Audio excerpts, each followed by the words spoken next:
Hello, welcome back. My name is Charlie, and it's time for the mid-year Freakout Tag. I have never done one of these before because I only started my channel like 9 or 10 months ago, something like that, and so I missed it last year, but I always watch these whenever they come out. I think they're it's a fun list of questions, and it's a good way of kind of catching up on all of my favorite YouTubers, like, reading so far in the year. So yeah, I wanted to dive in and share how my year's been going with you. When I was looking for the list of questions, like the list of prompts for the mid-year Freakout Tag, I found like a bunch of different versions. They're all similar, but some had extra questions, some were missing questions, and I don't know. I just chose one. I did the one that Merphy Napier did in her video. She had listed out her prompts in her description. I just copied it, pasted it, and answered those. There are 12 questions in that list, but I'm only going to answer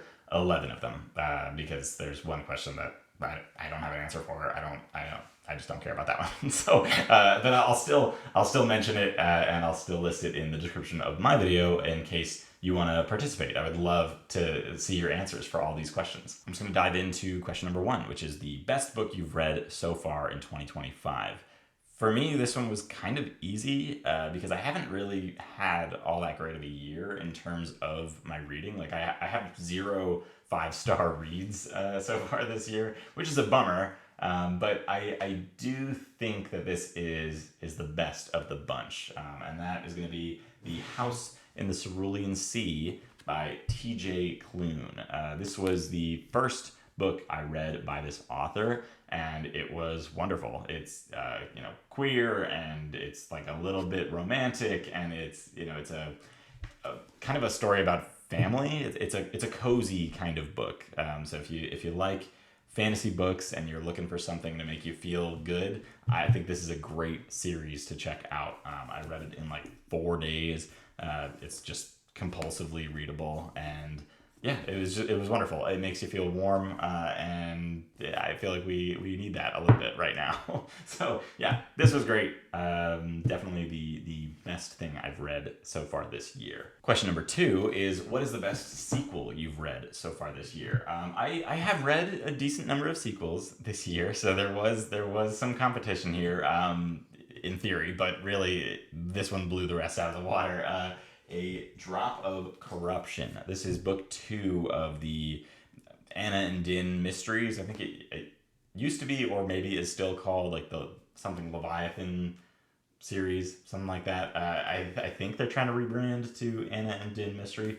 That doesn't matter. Anyway, this is a fantasy murder mystery series, and I loved book 1 last year, and book 2 did not disappoint. It was definitely heavier on the world building and character development side of things compared to book 1, which was more, it introduced you to the world, it introduced you to the magic, but it was kind of heavier on the murder mystery being the main attraction, whereas in this one, the murder mystery, I mean, it's there, and it's still big. It's still what the characters are focusing on the whole time, but I was more focused on the deeper character growth and backstories and things like that. And I found that the magic system was developed a little bit more, and it was just super interesting. It was really, really good. I loved being back with these characters, and I cannot wait for book 3. The third prompt is, what is a new release that you haven't read yet, but you want to? I'm not super tapped in always with like what books are coming out. So I wasn't really sure that I had an answer for this one, but then I realized that Once Was Willem came out in March, and I keep talking about this. I've been mentioning it in the last 3 videos at least, and I actually just started it last night. I just read the first chapter, but it was fun. Again, I've talked about this a lot recently, so I'm not going to give you too much about it, but it is fantasy. It has to do with a zombie, and it's like takes place in England, but a long time ago. That's most of what I found out in the first chapter, and I can't wait to dive further into this. I have heard really good things about this, which I've mentioned it again in a lot of my recent videos. But yeah, I'm kind of hoping that this turns into my best book of the year. I've heard that from several people, that it is close to one of their best books of all time, and that people are definitely calling it their favorite book of 2025 so far. So yeah, hoping that this one blows me away. We'll see what happens. The next prompt is my most anticipated release in the second half of the year. This one, pretty much no question, is Isles of Emberdark. Technically, this has come out since the recording of this video, but it did come out in July, so that is still the second half of this year. It was supposed to come out in November, but they got it early. It was ready, and they had it all printed, and they were ready to go. So they have already begun shipping it out, and the ebook is already available. So technically, I could read it right now. I'll probably wait until September when the audiobook comes out, but we'll see. We'll see when I get my hands on the actual physical copy. I might just want to dive in. So that is my most anticipated release. Now it's time for the bummer section, the biggest disappointment of this year. And unfortunately, I had a lot of competition in this slot, and I don't know if I've fully decided yet. We'll see. Maybe I can do it as we go. The most recent of these books is The Poppy War. I know that I've heard mixed things on the Poppy War, and I know also, or at least I think that people say that book one is like the weakest in the trilogy, but I was just so excited to read R.F. Kuang, so I finally picked it up. I was stoked, and it just, the first third of the book really didn't do anything for me, and the rest of it, it was good, but it just didn't blow me away, right? And I wanted it to. So I was disappointed by that for sure. You can hear my full thoughts on that in a discussion that I had with Tim Burbage over on his channel. I'll link to that below if you're curious. But again, it was good. It was fine. But I wanted more out of it. So that's kind of what a disappointment is, right? And then I also have Empire of Silence. Well, really not Empire of Silence, but Sun Eater as a whole. I liked Empire of Silence, and I enjoyed the second book. I enjoyed the short story or novella that I read between books 1 and 2. But again, I didn't love it. I wanted to. I really wanted to. So again, that's disappointing. So that is a contender for biggest disappointment, unfortunately. I think I decided to DNF this series. I'm considering picking it back up because I've heard book 3 is really, really good. But so far they've just been middle of the road books for me. And if I'm having an already middle of the road kind of year so far, I want more than that right now. And then finally, as far as disappointments go, I think this one may take the cake. Blood over Brighthaven. I am in the vast minority of people who did not enjoy this book. I was really excited for it. And I had heard it's not as good as The Sword of Kaigen, also by M.L. Wan, but I expected great things, and I think I see the appeal, but it's ultimately just not my kind of story, I guess.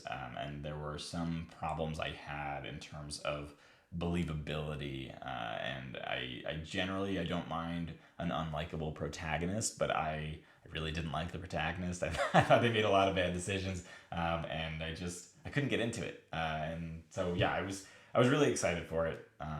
But it just didn't work out. I am happy for everybody that loves it. I am, but I am bummed that I couldn't join that club. The next prompt is my biggest surprise, and honestly, I think same answer.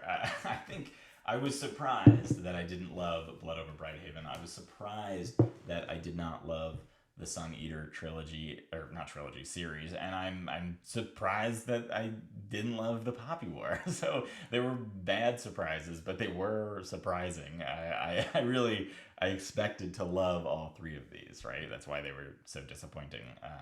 So yeah, it was a bummer, but that was my biggest surprise, I think, is all 3 of these, or maybe I should just pick one, but I'm not going to, because there are no actual rules and I have free will, so I'm picking all 3. These were my biggest surprises, and I was surprised that I didn't love them.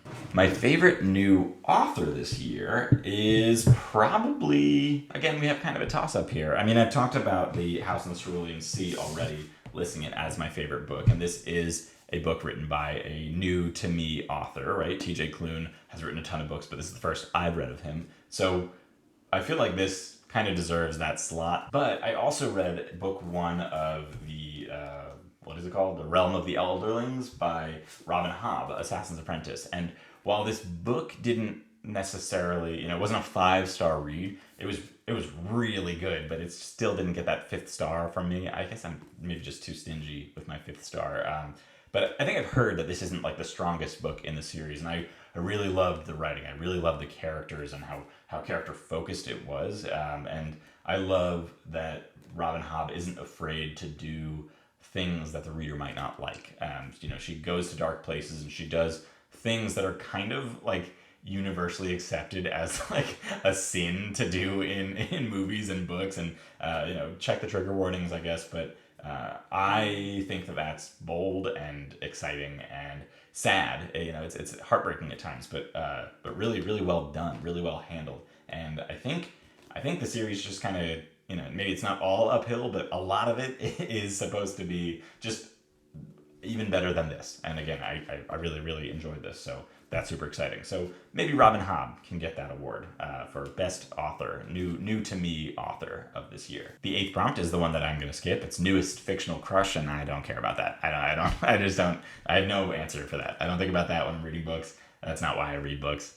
I don't care. Newest favorite character, though, I have some thoughts, and I have not pinned this one down, and I don't think I'll be able to, but I will mention Sunny from The Devils, which is a book that I just finished. I didn't love The Devils, but I certainly enjoyed it. It was a lot of fun.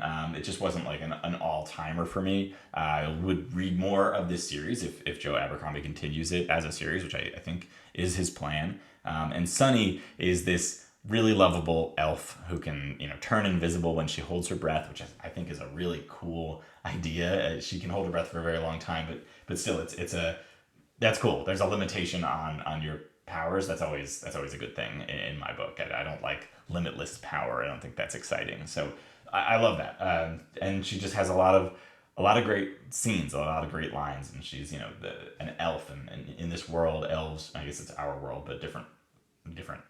But whatever. In this world, the elves are seen as like, they're evil, right? They are evil. They do horrible things to people and things like that. But this elf is one of our protagonists, and I thought she was lovely. So they're great, and I loved the way they interacted with some of the other characters, which I was going to get more specific than that, but I don't want to spoil anything. But they were really great. Trust me.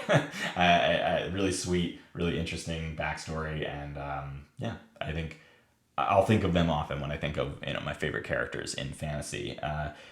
And then separately in the running is kind of almost any of the kids from the Cerulean Chronicles, which again is that T.J. Klune series, The House in the Cerulean Sea and Somewhere Beyond the Sea, which I read both of those this year. And the cast is just fantastic. The adult characters, the protagonists and all that, they're good too. I like them.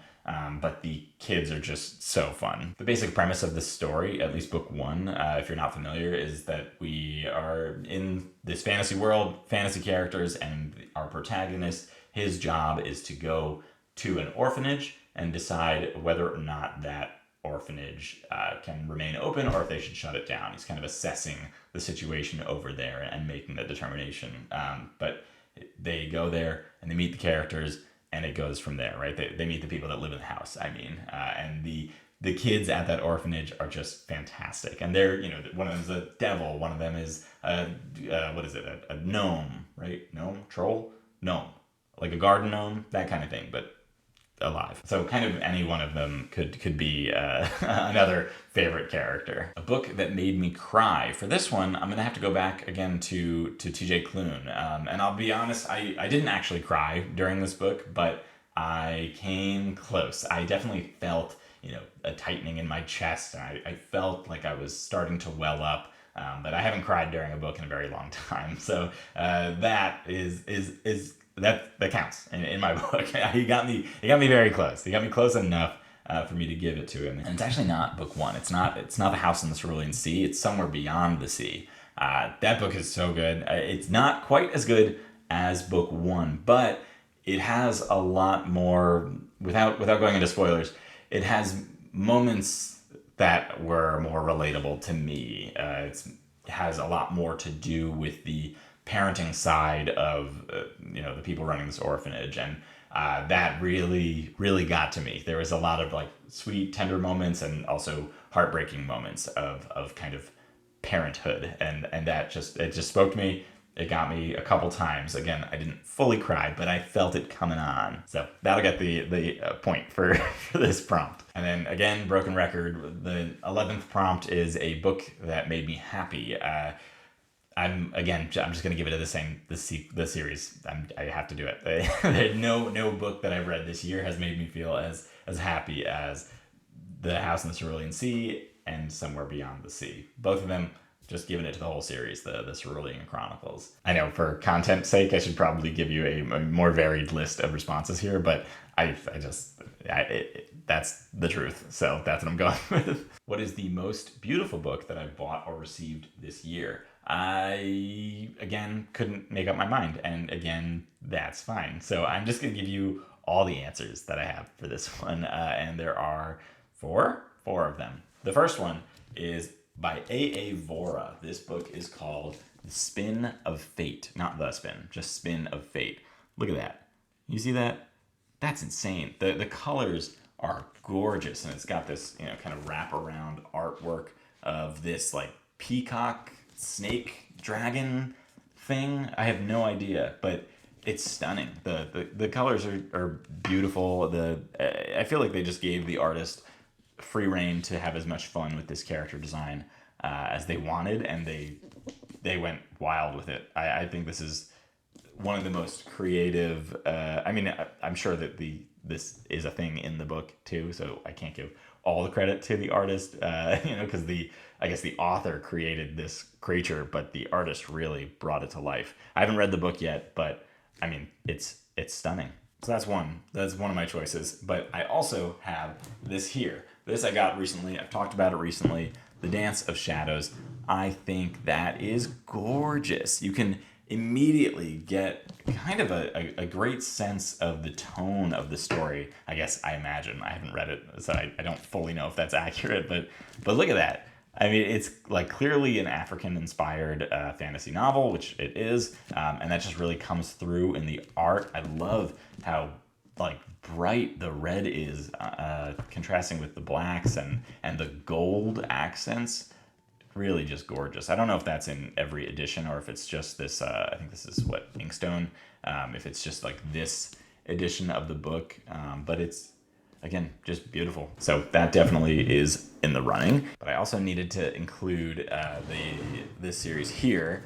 I have book 1 and book 2. Book 3 is not out yet, so I don't know why I said that. I have all of the released books in this series. The first one is called Sons of Darkness, and the sequel is called Dance of Shadows. I know there's 2 books here, Dance of Shadows. That's just how it works. But again, stunning. And again, I feel like they give you a sense of setting somehow right in the art. This is an Indian-inspired fantasy novel. It's supposed to be like Game of Thrones, but Indian, which is really cool. So this, again, it has that kind of gold accent. These are like the Barnes & Noble exclusive edition. I don't know why I didn't take the sticker off, but I didn't. But this one's got this giant wolf over this woman. I don't know what the story is, so I don't know who that is, but they look great. The wolf looks cool. I don't know if they're actually giant or if it's just the picture is large.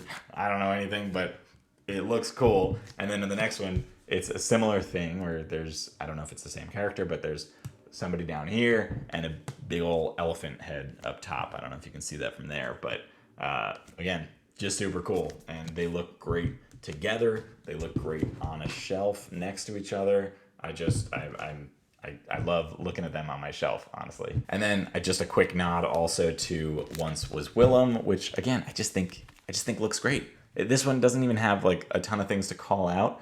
It's just a really cool style. This like black and red and the gold text. It just looks good. That's all I can say about that one. And there's actually a 13th prompt that I forgot about when I said that there were 12 prompts at the beginning of the video.